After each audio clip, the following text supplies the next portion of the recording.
What is up, everybody? This is Ralph from Two Dudes Talk Music. I thought I'd jump on and do a quick news video for you today, so I hope everyone's doing well. Without further ado, let's dive straight into it, shall we? The music news. Alright, so starting off with some news about Pink Floyd. So it came to light a couple months ago. Pink Floyd was looking to sell their musical back catalogue. And basically the authority to create official band merch and what's shaping up to potentially be one of the largest sales of that nature in music history.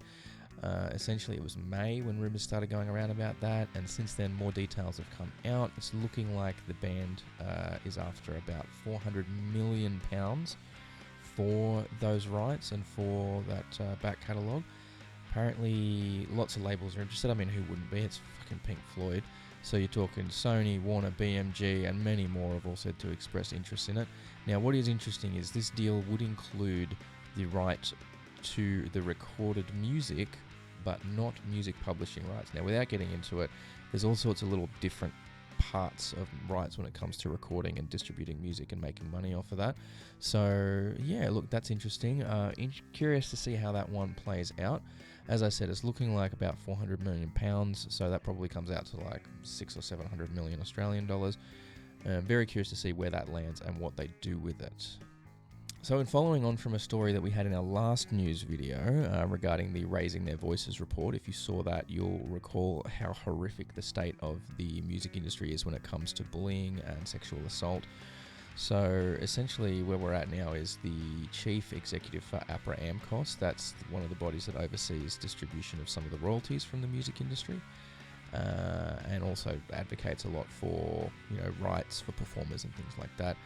So that the chief executive for APRA AMCOS, David Ormston, has spoken in regards to that. He gave a whole big old speech about it.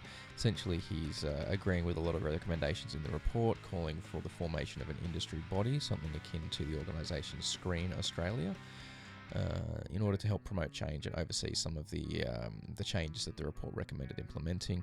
And he's acknowledged that, you know, change and action is required on an industry level. So in a similar vein, there's also been a report done by Music Charities Support Act, and that's led to their unveiling of what they're calling their minimum standards for a mentally healthy music industry. So these are developed in consultation with representatives from the music industry and regulatory authorities, and they're more or less in line with the government report National Mental Health Commission's National Workplace Guidelines. So we will include a link to those to that information in the comments and description of the video there. So if you want to go and read those standards, you absolutely can.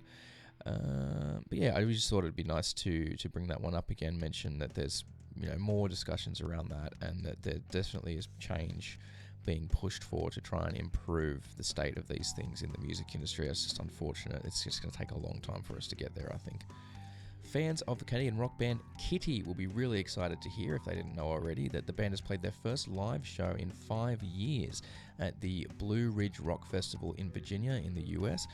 They opened with the song My Plague from their 2009 album Into the Black. They do have some more shows scheduled, but this is really interesting. So their next one is actually at this music festival called We Were Young. Now, if you haven't heard the discourse around this, basically it's a festival. It's scheduled to take place in October in Las Vegas. It kind of sprung out of nowhere and had almost a dream lineup for a lot of people, but it was really weird, like right from the start. A lot of bands didn't really know what was going on with it. They hadn't necessarily been told that they were playing on it, or they hadn't heard that they were playing on it, and lots of stuff has just been really, like, lots of questions up in the air. People are, you know, claiming that they're getting unprompted refunds for tickets despite no advice saying that the event's been cancelled and tickets still being available on sale. The whole thing's a bit of a mess. So, you know, that's where the next Kittie show is supposed to be, and that's the focus of this story. But we will obviously try and keep an eye on this about the We Were Young festival, because it seems to be interesting. It's coming down to crunch time, so if it's not going to happen, it's something that needs to be announced soon about that one. So, yeah, and let's see what else have we got here. And yeah, another one here. So you obviously may know Ozzy Osbourne has a new album that's just come out. He's been doing a lot of press, a lot of interviews for it.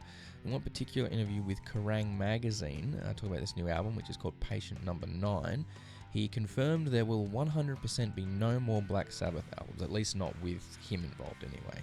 So Black Sabbath guitarist Tony Iommi did feature on one or two tracks on the new album from Ozzy Osbourne. However, he's adamant that there's not going to be any Sabbath reunion. You know, the band had their farewell tour several years ago, and it's a quote from him is like, "We put that band to bed. If he," referring to Iommi, "wants to make another Sabbath album, I'm not doing it." So will we see more Black Sabbath? I don't think so.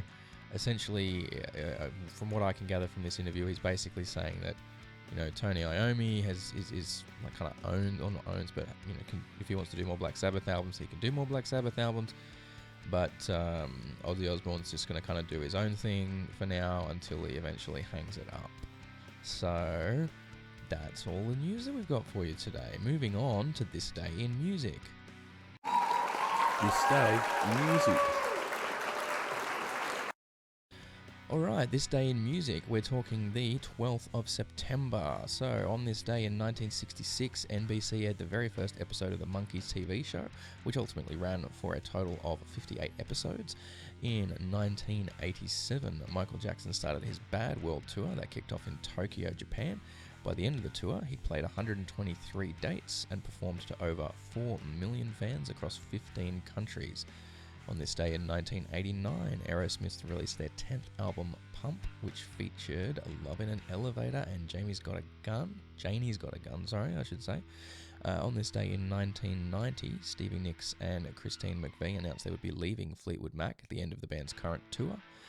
In 1995, INXS singer Michael Hutchence pled not guilty to punching a photographer outside of a London hotel. He was ultimately found guilty and fined £400 plus costs.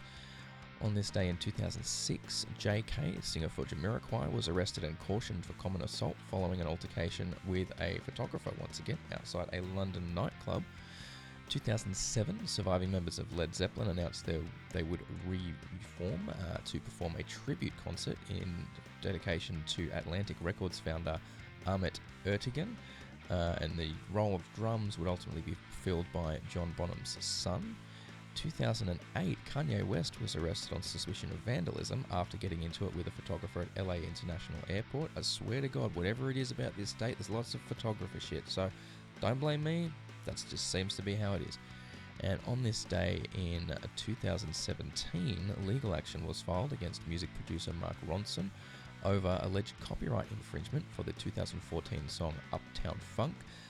If you follow much about music use, you will know about that one, but if you didn't, basically it was a whole mess where they were claiming that, you know, the song was a copyright infringement on some older sort of funk disco type music, and came down to a lot of stuff about the feel of the song. It got really weird. So we're talking about, and then we move on to deaths on this day. So 1997, on this day, Stig Anderson was a songwriter and producer and manager for ABBA. He co-wrote some of their biggest hits, such as Waterloo and Dancing Queen. He was also the founder of Polar Music. Now, this one's interesting because in something that's usually only reserved for Swedish royalty or distinguished statesmen, Stig's funeral was actually broadcast live on Swedish TV, so that goes to tell you how important the man was in terms of his contribution to Swedish culture, that would happen. Real big one here in 2003, on the 12th of September, we lost the legendary Johnny Cash. That's right, the Man in Black. One of the most influential musicians of the 20th century. He was well known for his songs like A Boy Named Sue, Folsom Prison Blues, Ring of Fire. Basically, if you don't know Johnny Cash, yes you fucking do. You've heard his music somewhere, either through someone covering it or in a movie somewhere, and ads of it. You've heard his music, okay? The guy's an absolute legend. And also in 2004, we lost Kenny Buttrey, who was a drummer who had worked with legendary artists such as Neil Young, Bob Dylan, Bob Seger, Elvis Presley, George Harrison, Jimmy Buffett, and Chuck Berry. So that's a pretty extensive list of artists to have worked with there. And moving on to more pleasantly, we have the birthdays today. So 12th of September. Happy birthday to US country singer George Jones, who was born in 1931. the legendary soul singer Barry White, who was born on this day in 1944, Rush drummer Neil Peart in 1952, singer and keyboard player for Ben Folds 5 trio, Ben Folds was born on this day in 1966. On this day in 1978, Michael Paget, the singer and guitarist from Bullet for My Valentine, was born, and also the absolutely wonderful Jennifer Hudson was born on this day in 1981. Alright, and now I'm just going to wrap this one up here real quick with the releases for this week. So these are some ones that you might want to pay attention to. We did mention Ozzy Osbourne's album Patient Number 9 has come out. You may have also noticed that Parkway Drive's new album Darker Still has come out, so good on those boys. We've also got a few others we're going to run through quickly here. Revocation have released their new album Netherhaven. Fallujah has released Empyrean. Bloodbath has released Survival of the Sickest. Robbie Williams has a new album out called 25, but it's in Roman numerals, so it's XXV. Imagine Dragons has released a 10th anniversary edition of their album Night Visions. Flogging Molly has released a new album called Anthem. Melvins have released Bad Mood Rising. KMFDM has released Hyena. And Onyx has released a new album called World Take Over.